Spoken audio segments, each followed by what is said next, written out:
సభాయై నమః. ఈ ప్రపంచాన్ని ఒక్కతాటిగా కట్టిపడవేయగలిగినటువంటి భాష ఏదైనా ఉంది అంటే దాన్ని మనం సంస్కృత భాష అని నిర్ద్వందంగా చెప్పవచ్చు. ఎందుకంటే సంస్కృత భాష సకల భాషలకు తల్లి వంటిది, అది అందరికీ తెలిసిందే. ఈ భాషలు మిగతావన్నీ కూడా ప్రపంచవ్యాప్తంగా ఉన్నవన్నీ సంస్కృత భాష నుంచే వచ్చినవి. సంస్కృత మూలాలు ఉన్నాయి వాటన్నిటిలో. అందుకని సంస్కృత భాషను గనక అధ్యయనం చేసినట్లయితే మిగతా భాషలను అర్థం చేసుకోవచ్చు. ప్రైమరీగా మాట్లాడటం కాదు, అర్థం చేసుకోవచ్చు. ఎందుకంటే ప్రాచీన కాలంలో ఉన్నటువంటి Greek, Latin, Gothic, Arabic, Persian ఈ భాషలన్నిట్లో చూసినట్టయితే ఎక్కువగా సంస్కృత పదాల యొక్క ప్రాధాన్యత కనబడుతుంది. ఇప్పుడు సంస్కృతంలో పిత, లాటిన్లో ఫిథర్, గోతిక్లో పితృ, ఇట్లా ఆ పదం కనుక పిత మనకు తెలుసు కాబట్టి వీటి చూసినట్టునే దాని అర్థం చేసుకోగలుగుతాం.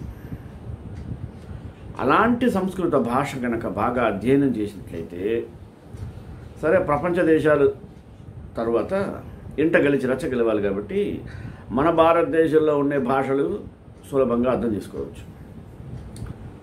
మన తెలుగులో మాట్లాడే భాషలో 100కి 60 నుంచి 70% సంస్కృత పదాలే ఉన్నాయి. సంస్కృత పదం లేకుండా తెలుగు రాదు. కానీ అది మనకి తెలియదు సంస్కృతం అని. అర్థమైందా? ఇప్పుడు మధ్యాహ్నం భోజనం చేసేవా, మధ్యాహ్నం భోజనం రెండు సంస్కృతమే. రాత్రి చంద్రుని వెన్నెల్లో నిద్రిస్తావా, మొత్తం సంస్కృతమే. ఇలా చెప్పుకుంటూ పోతే సంస్కృత భాష యొక్క ప్రాధాన్యత చాలా అవసరం. అలాగే సంస్కృత భాష తెలిసినటువంటి పండితులందరికీ మిగిలిన భాషలో ప్రావీణ్యం సంపాదించడం చాలా సులువు. అది చాలా. అందుకనే ప్రాచీన కాలంలో దక్షిణ భారతదేశంలో పండితుల్ని ఉభయ భాషా ప్రవీణులు అనేవాడు. తమిళలో అయితే ఉభయ వేదాంతాచార్యులు అనేవాళ్ళు. అంటే ఒకటి తమిళియన్స్ అనుకోండి, తమిళ్ ప్లస్ సాంస్క్రిట్. తెలుగు వాళ్ళు తెలుగు ప్లస్ సాంస్క్రిట్.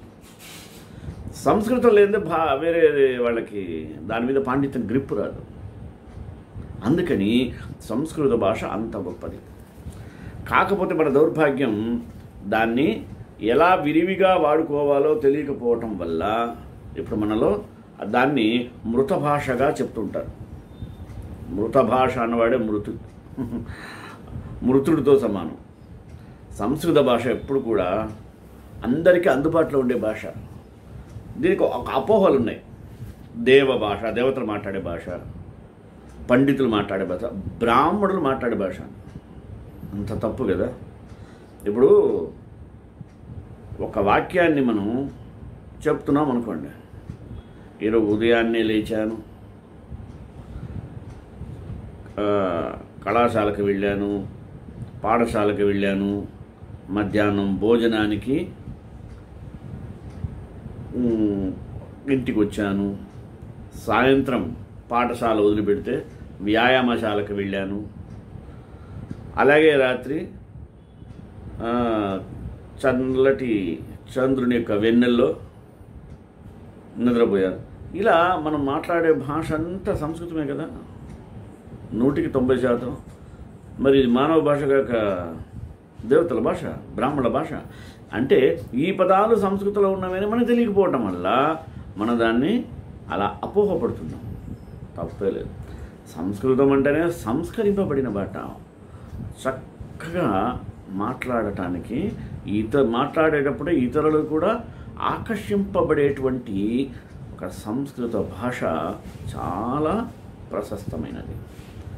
దానిని మనం నేర్చుకొని దాని ద్వారా మన ప్రాచీన మహర్షులు మనకి అందించినటువంటి ఎన్నో విశేషాలను మనం గ్రహించగలగాలి.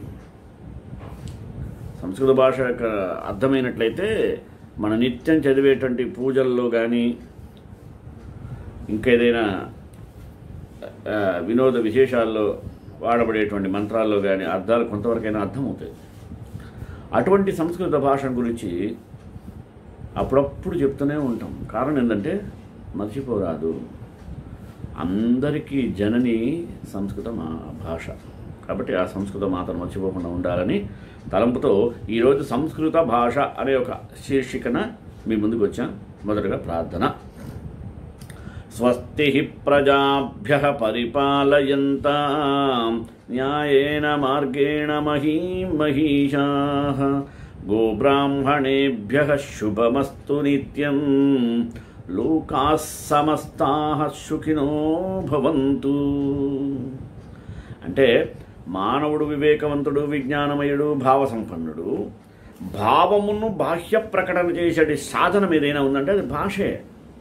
యుగ యుగాలుగా మానవ వికాసానికి, పూర్ణాభివృద్ధికి, అలాగే బ్రహ్మానుభూతికి తోడ్పడు సాధనం ఏదైనా ఉందంటే అది భాషే. విజ్ఞానికి మూలం భగవంతుడు, బ్రహ్మ నుండియే విజ్ఞానం వెలువడినది అని భారతీయ ప్రజల యొక్క భావన మరియు నిర్ణయం కూడా. కావుననే వేద భాషను దేవభాష అని కీర్తించారు. లిపిని దేవనాగరి అని పేరుతో పేర్కొన్నారు. దేవభాషను లక్ష్యముగా చేసుకుని సంస్కరింపబడిన ప్రాకృత భాషయే సంస్కృతమని వ్యవహరింపబడుతున్నది. సంస్కృత భాష ఎలా ఉంటుంది? చాలా సరళంగా, మధురంగా, లలితంగా ఉంటుంది. పరిపూర్ణతను పొందినదై మహోన్నత స్థానాన్ని అలంకరించున్నది. ప్రపంచ భాషలన్నిటికీ మూలము మరియు మాతగా వెలుగొందినది అని ప్రాజ్ఞులు అంటే విజ్ఞుల యొక్క అభిప్రాయం. మన ప్రాంతీయ భాషలు మాతృదేవిగా విలసిల్లి వాటిని పోషించి చైతన్యవంతులుగా గావించుచున్నవి. అంతేకాకుండా ప్రాచీన భాషలైన గ్రీకు, లాటిన్, అరబిక్, పారసీక్ మొదలగు భాషలకు సంస్కృతమే మాతృభాషయని ప్రాక్పశ్చిమ భాషా శాస్త్రవేత్తలు తమ పరిశోధనలో నిర్ణయించారు. మనం కాదు, సాధారణ వ్యక్తులు కాదు. భారతీయుల సర్వ విజ్ఞాన వికాసానికి మరియు సంస్కృతి నాగరికతలకు నిలయముగా ప్రకాశించినది కూడా సంస్కృతమే. యుగ యుగాలుగా చరిత్రకందని ప్రాచీన కాలము నుండి నిత్య నిర్మల పవిత్ర ప్రవాహములకు భారత సంస్కృతి నాగరికతకు కూడా సంస్కృతమే జన్మస్థానముగా జలాధారముగా విలసిల్లుచున్నది. సంఘాన్ని సంస్కరించి, సమీకరించి, సరళ మార్గముల జీవులను ఐక్యమునర్చి పవిత్ర రసాయనము ఏదైనా ఉందంటే సంస్కృత భాష. భారతీయుల యొక్క చరమ లక్ష్యం అంటే అంతిమ లక్ష్యము పరమపదము బ్రహ్మానుభూతి. దీనిని సులభముగా ఆనందించు ఆధ్యాత్మిక విజ్ఞాన వికాసము బ్రహ్మజ్ఞానమంతయును ఇందే నిండి ఉండి, ఈ భాష ఎందే నిండి నిబిడీకృతమై తొణికిసలాడుచున్నది. ఇంతేకాదు భౌతికాభివృద్ధిని చేకూర్చు శాస్త్రాలు ఉన్నాయే, గణితం, వైద్యం, ఖగోళం, రసాయన పదార్థ విజ్ఞానాది పెక్కు శాస్త్రాలకు ఇది మాతృక. కావున చిత్రలేఖన, శిల్పాది లలిత కళలకు నిలయమై క్రమంగా వీనిని భౌతికము నుండి ఆధ్యాత్మకు మార్చు పరుసవేదిగా విలసిల్లుచున్నది. ఆంగ్ల విద్యా విధానమును మునిగితేలు నవీన భారతీయులు కొందరు సంస్కృతము పురాతన భాష మరియు మృత భాష, అందు ప్రస్తుతము మనం నేర్చుకోవలసింది ఏమీయూను లేదు, కావునది అనవసరము, మన అభివృద్ధిని బడేవలనని ఆంగ్ల భాషను అందరి భావాలను పఠింపనగును అని వాదిస్తూ ఉంటారు. ఇది చాలా దురదృష్టం. ఆంగ్ల భాష మీద పట్టు వచ్చిన సంస్కృత భాష మూలంతో కనుక ఆంగ్ల భాష మీద పట్టు వచ్చిన వాడు ఏదైనా సాధించగలుగుతాడు. నేను ప్రూవ్ చేస్తా. నాకు సంస్కృతంతో పాటు ఇంగ్లీష్ వచ్చు కాబట్టి నేను సంస్కృతంలో మన సాంప్రదాయ పదాలను ట్రాన్స్లేట్ చేసినట్టు కేవలం ఇంగ్లీష్లో ఉండేవాళ్ళు చేయలేదు. ఎందుకంటే సంస్కృత భాషలో ప్రావీణ్యత మిగతా భాషలో అలవోకగా ఉంటుంది కనుక అది మృత భాష అనుకున్నవాడు మృతుడితో సమానం. అంతేగా. అనుకరణ అభివృద్ధి కాజాలదు. పరులను అనుకరించే వారికి సృజన శక్తి అడ్డుగంటుంది. ఆత్మవిశ్వాసము, స్వాతంత్ర్యము మృగ్యమగును. తాము వికాసమును బడైజాలదు, ఇతరులకు తాము ఇవ్వగలిగింది ఏది ఉండదు. క్రమముగా వాళ్ళు గుడ్డిగా అనుకరించట అవివేకులుగా పిలువబడతారు. అవివేకం ఏమవుతుంది? అహంకారానికి మూలం. అహంకారము అభివృద్ధికి గొడ్డలి పెట్టు. చూసారా ఆర్డర్. సంస్కృతము నిరాకరించడి వారు తామ స్వార్థపరులై పరులను పీల్చి పిప్పి చేసేటి జీవిత విధానంలో ఉండేవాళ్ళై ఉంటారు. సంస్కృతం ప్రాచీన భాషే. అది ప్రాచీనమైనంత మాత్రముననే వదిలేయాల. నవ్యమంతయు భవ్యముగా జాలదు, ప్రాచీనమంతయు వర్జనీయముగాదు అని వివేకవంతులు నేటికి ఎలుగెత్తి చాటుతూనే ఉన్నారు. పురాతనముకు ప్రతి విషయము విసర్జించు వారికి అనుభవము మృగ్యము. విజ్ఞానం అనేది చంచలము, స్థాయి దుర్లభము. స్థాయి లేని జీవితమునకు హాయి లేదు. కావున సంస్కృతాధ్యయనమనున్నది సన్నగిల్లుట చేతనే మన విజ్ఞానము అడుగంటి జాతి పతనమైనది. మన దేశము విదేశీయ వికృత దుర్భర దండయాత్రల కాలమైనది. అట్లే ప్రజలు కృంగి కృషించరి, స్వాలంబనము స్వశక్తిపైన ఆధారపడటాలు సన్నగిలినాయి. మన దేశాభివృద్ధికి కానీ ప్రపంచ శాంతి సుఖాలకు కానీ దోహద మొసగడి కృషిని గావించిన మన ప్రాజ్ఞులు, మహాత్ములు, వివేక సంపన్నులందరూ తమ విజ్ఞాన వికాస భిక్షను సంస్కృత భాష పఠముననే, అంటే సంస్కృత భాష నేర్చుకున్నటనే ముఖ్యంగా పొంది అందరి సంస్కృతి వికాసముచే వెలుగొందిన వారే తప్ప వేరే మార్గం కాదు. వంశ పరంపరానుగతంగా నేటికి ఆ విజ్ఞానము మన యందు ప్రవహించుతూనే ఉంది. దాని వంకకు దృష్టి మరల్చిన వారికి అది చాలా సులభం, సువిదితం. యుద్ధాలు, బానిసత్వం, క్రూరముగు దాడులు, దోపిడీ విధానం ఉన్నగు వానినన్నిటిని అధిగమించి గమ్యస్థానములకు ప్రశాంతంగా కొనిపోవు నావ వలె ఈ సంస్కృత భాష వెలుగొందుతూనే ఉన్నది. భారత సంస్కృతికి మధుర గానముతో నిత్య గీతలను ఆలాపించుతూనే ఉన్నది. కావున సంస్కృత భాష భారతికి ఆయు పట్టు, చైతన్యమును, సృజన శక్తిని చేకూర్చేటువంటి జీవకర్ర. ఇది మనకు చాలా అవసరం. దీనిని మరిచితిమా మన ఉనికినే కోల్పోతాం. మన భావిని విస్మరిస్తున్నాం, అంటే మన భావితరాలను విస్మరించిపోతాం. తమ సాంప్రదాయాల అనుభవమును విస్మరించిన ప్రాచీన గ్రీసు, రోము దేశాలకి గతి పట్టిందో తెలుసుగా. మనము కూడా అంతకుమించి అనుభవించాల్సి వస్తుంది. అంటే గుప్తముగా మరుగుపడి ఉన్నటువంటి ప్రాచ్య లిఖిత గ్రంథములను బయటకు తీసి పరిశోధనను గావించి అందలి సత్యములను ప్రకటించుచుండిరి. కానీ మనమైతే చేతులు కట్టుకొని వారి పరిశోధనలకు విభ్రమాశ్చర్యములు చెందుతున్నాం. పాశ్చాత్య భోగలాలస జీవితమునందలి బుద్భుద ప్రాయములకు తాత్కాలిక జీవిత సౌఖ్యములకు భ్రమపడి యుద్ధానికి దాస్యమునర్చు భారతీయుల మైకమును ఇంకను మనం విడదీయలేదు. ఆ మత్తుచే కైపెక్కి ఉన్న వారికి సంస్కృత భాషా విజ్ఞాన వికాస మాధుర్యము, ప్రాచీన భారతీయ ఔన్నత్యము ఎట్లా తెలుస్తుంది చెప్పండి? ఇటువంటి వారి చిత్త విభ్రమమును పారద్రోలి వారి యందు సామాన్య విజ్ఞానమును, సాదర భావములను రేకెత్తించుటకైనను సంస్కృత భాషా పఠనము మిక్కిలి అవసరమైనది. అటువంటి పఠనమే వారిని విశ్వవిఖ్యాత భారతీయ సంస్కృతి యొక్క శిఖరాన్ని అధిరోహించునట్టి సరళమైన మార్గములను పయనింపజేస్తుందంటలో సంశయము లేదు.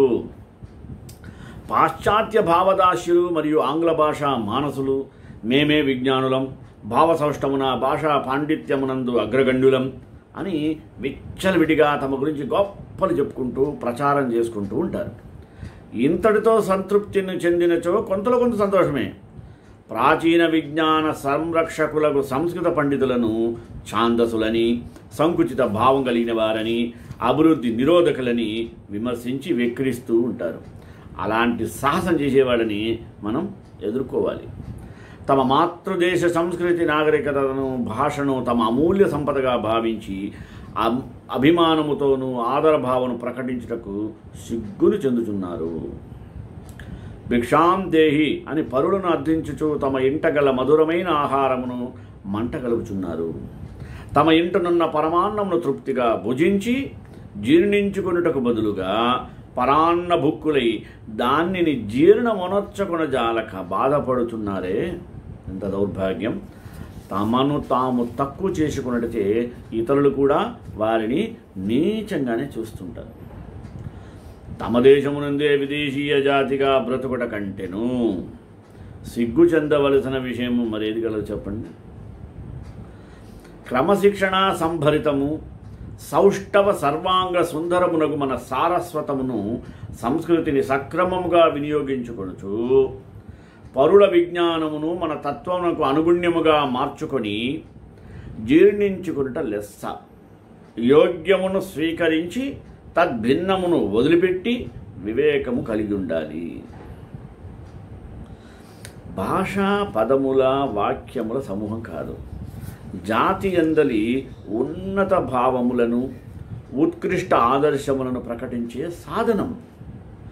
జాతి జీవితమునందు లీనమై శీల ప్రవర్తనలపై స్వీయ ప్రభావమును ప్రసరింపజేసి జ్యోతిర్వికాసమును చేకూర్చడి విద్యుత్తు సరళ సుందర మృదు మధుర భాష అయినటువంటి సంస్కృతం మన భావాలను అత్యున్నత దృక్పథమునందు ఉంచుకొని ఉత్తమమైన ఆదర్శాల వంకకు మరల్చి శీల స్వభావాలను తీర్చిదిద్దగలిగే పరమ సాధనమంటంలో సంశయం లేశము కూడా లేదు. అంతటి మహనీయమైనటువంటి భాష, మాననీయమైన భాష.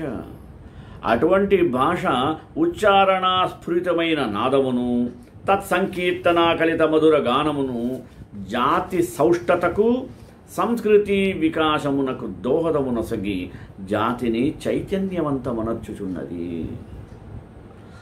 చరిత్రకు ఏ విధంగా అందని ప్రాచీన కాలము నుండి భారతని ఏకదేశముగా కీర్తించుచు భారతీయులను ఏకజాతిగా సంఘటితమునర్చి ఆసేతు హిమాచల పర్యంతము సుగంధ సుమధుర గానములతో ఆధ్యాత్మిక వికాసను ప్రసరింపజేసినది కేవలం సంస్కృత భాషయే.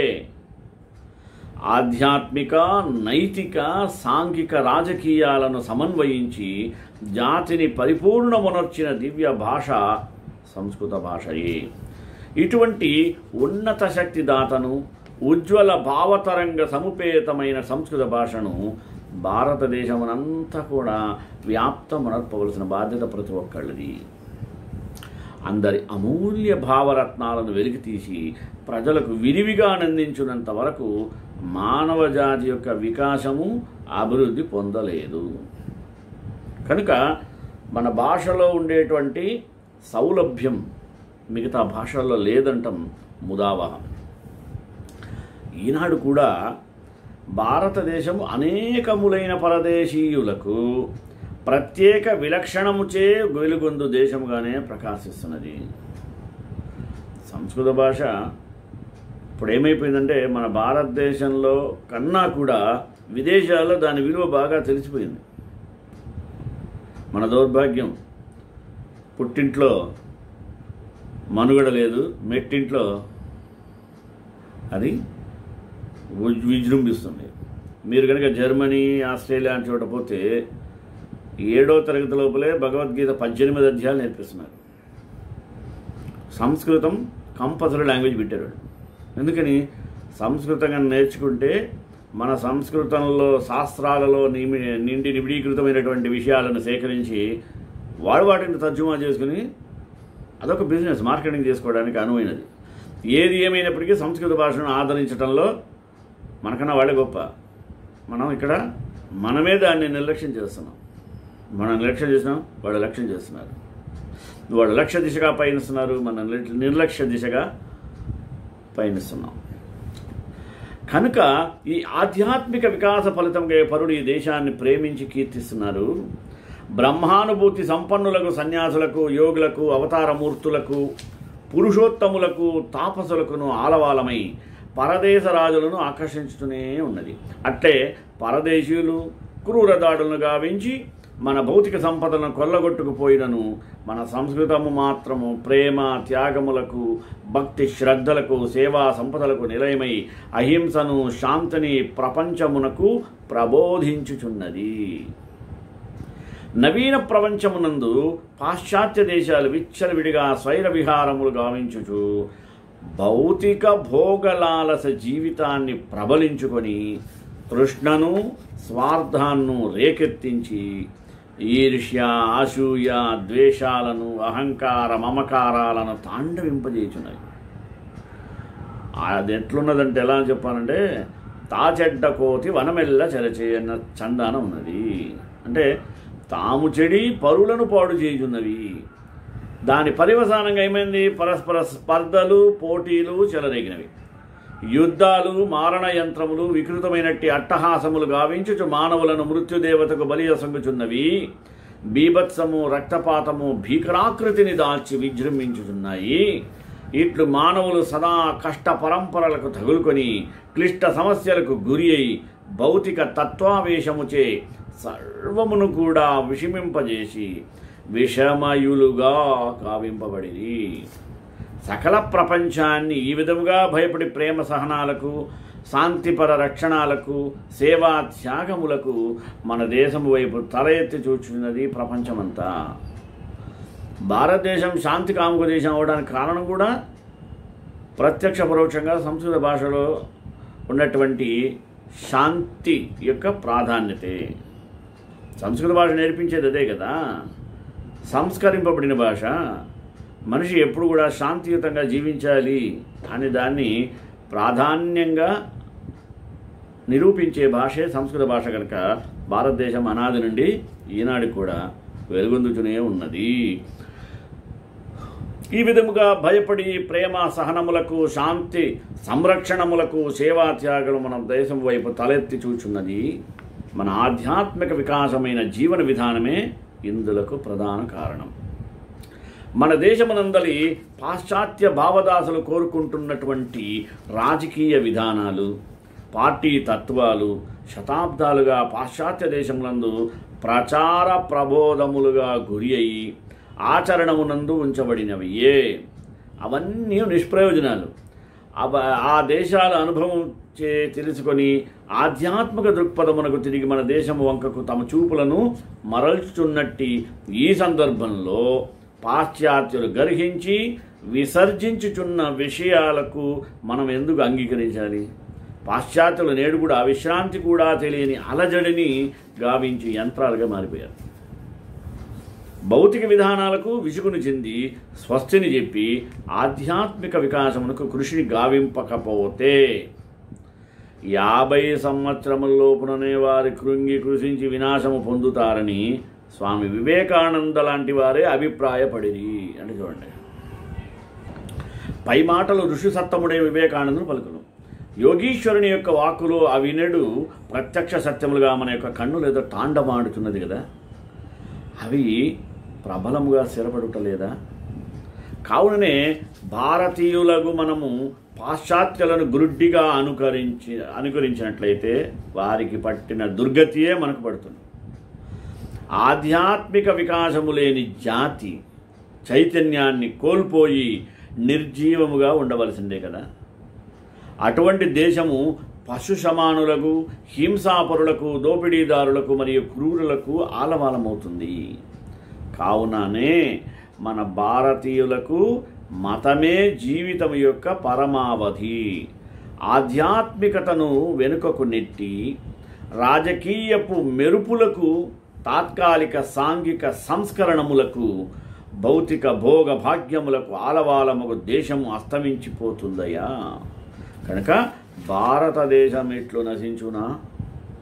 అట్లే అయినట్లయితే ప్రపంచమునందు ఆధ్యాత్మికతయే నశిస్తుంది, పవిత్రత, నీతి మరుగుపడుతుంది, ఆదర్శాలు అంతమొందుతాయి, స్త్రీ పురుష కామలాలస జీవితము విజృంభిస్తుంది, తాండవిస్తుంది. అట్టి దేశమునకు ధనమే పూజారి, కుట్రలు, స్పర్ధలు, పశుబలము, పూజా విధాన సాధనములు అందు మానవాత్మని నిస్సంశయముగా బలీయము చేయబోతున్నది. ఇది భారతదేశమునందు జరుగుట అసంభవమని స్వామి వివేకానందుడు నొక్కి వక్కాణించారు. అంటే చూడండి, రాజకీయంగా భారతదేశము పాశ్చాత్యుల అధీనమైన కాలంలో పాశ్చాత్యులు భారతీయ భాషయే తమ భాషకు తల్లి అని కూడా అంగీకరించినట్లయితే అది విపరీతముగా నుండి మాట వాస్తవమే. అట్లు ఒప్పుకుంటూ ఆయనది పాలక జాతి వారి గర్వమునకు భంగకరమును, పాలిత జాతి వారి ఆత్మగౌరవమును ఉద్దీపకమును అగును. అయినప్పటికీ ఉదాహరణకు పాశ్చాత్యులు ఉన్నారే, వాళ్ళలో కొందరు సత్యాన్ని బాహాటకంగా చాటారు. ఇప్పుడు కర్జన్ అనే పండితుడు సంస్కృత భాష గురించి ఆయన అభిప్రాయం ఎలా చెప్పాడో తెలుసా? గ్రీకు, లాటిన్, గోతిక్ మొదలగు భాషలన్నీ భిన్న భిన్న కాలములందు మాత్రం సంస్కృత భాష నుండియే, ముఖ్యంగా వైదిక సంస్కృతం నుండియే ఉద్భవించినవి అని ఆయన ఘంటాపదంగా చెప్పేశాడు. అంతటి మహనీయమైనటువంటిది భాష. 1834 సంవత్సరంలో W.C. టైలర్ రాసిన ఈ క్రింది మాటలు కూడా గమనించాలి. ఏ రాశాడైనా? ప్రాచీన యూరోపియ భాషలన్నిటికీ తల్లి సంస్కృత భాషయే. దేశాల్లో ఎన్ని మార్పులు వచ్చినా కూడా సంస్కృత భాషను మాత్రం హిందూ దేశం నిలబెట్టుకొనగలిగినటువంటిదని చెప్పడంలో పెద్ద ఆశ్చర్యపడక్కర్లేదు.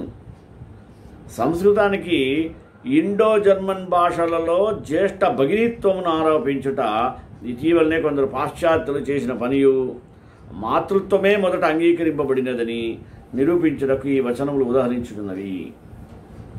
జ్యేష్ఠ భగినీవాది అయిన మ్యాక్స్ ముల్లర్ కూడా సంస్కృతమంత ప్రాచీన భాష మరి ఒకటి లేదనియును, ఇక మీదట కూడా అట్టిది కనబడుటకు అవకాశము గోచరింపదనియు దృఢంగా తన అభిప్రాయాన్ని వెలువచ్చాడు. సంస్కృత భాష ప్రాముఖ్యత మరియు దాని యొక్క విశిష్టత మరింత హెచ్చింది. ప్రపంచంలో ఏ భాష నేర్చుకున్నటకైనాను సంస్కృత భాష కీలకమైనదని ఎవరు చెప్పారు తెలుసా? Max Muller, Germany writer, author అభిప్రాయపడ్డాడు.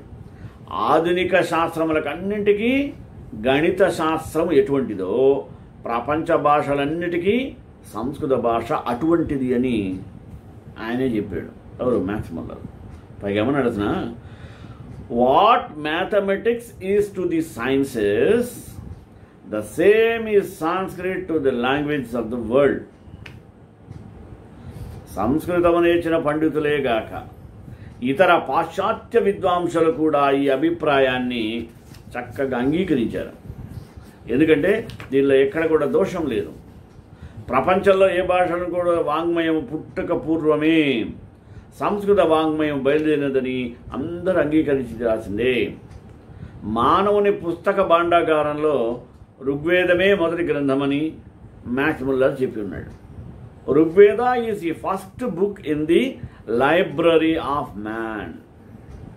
ప్రపంచంలో మొదటి కావ్యము రామాయణం సంస్కృత భాషలో ఉద్భవించినవి.